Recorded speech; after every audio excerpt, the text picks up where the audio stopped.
Rewarding experiences for me as an actor, too many to choose. But I suppose the biggest ones are when I'm learning a lot and doing a great job. It's one thing to learn a lot, that feels good. It's one thing to do a great job doing what you do, that's great. But when you can learn a lot and do a great job, that's primo to me.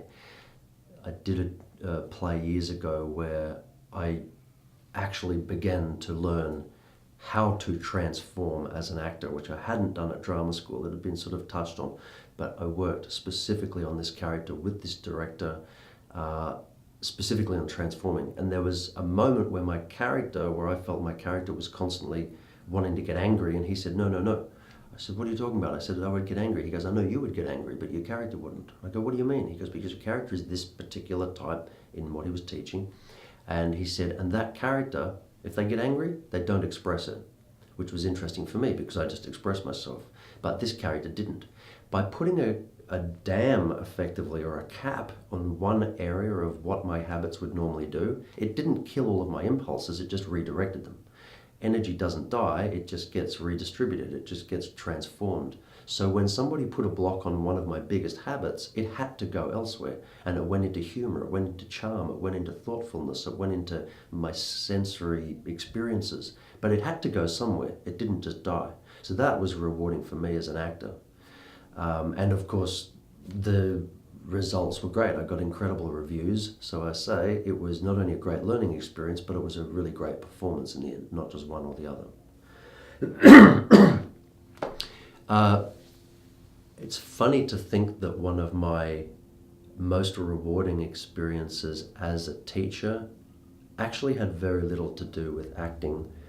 It was a girl who was in a class and I was giving her notes, and I just told the class, I want you to be able to repeat the notes that you've just been given. So this lesson is about really just remembering and repeating the notes that you've been given so that you can say to the director, so you want me to just pick up the cues, smile more in that moment and end abruptly, or whatever the notes are. Okay, no worries. So I gave the notes to this girl and she kind of just drifted off a little bit. And I said, oh, did you hear the notes? And she explained to me that she had these epileptic seizures, just very small epileptic seizures. And during that time, she couldn't remember what was going on. This had been happening since she was a little girl. And I was fascinated. I'm always fascinated by stuff like that. And so I said to her, oh, that's interesting. So you didn't hear the notes, I said. And she said, no. And I said, well, just take a moment, just sit there and just relax and just close your eyes. And if anything comes to you that you think I might have said, doesn't matter if you're wrong, doesn't matter if you make stuff up. If anything comes to you think I might have said, just say it. Within a minute, she'd told me all 3 notes that I gave her. And you saw her face just light up because her whole life, it became standard that if she lost focus, she would say, oh, I'm sorry, I have epilepsy and I can't remember. And people go, oh, that's okay. So she was never pushed to get it. Or if she was pushed to the point where she was snapped. So I just gently kind of gave her time. She got them all. Her face lit up. She ran out of that room and went and did all sorts of other things in her life that she couldn't do before. And she emailed me, I think a year later, to tell me how great that one experience had been.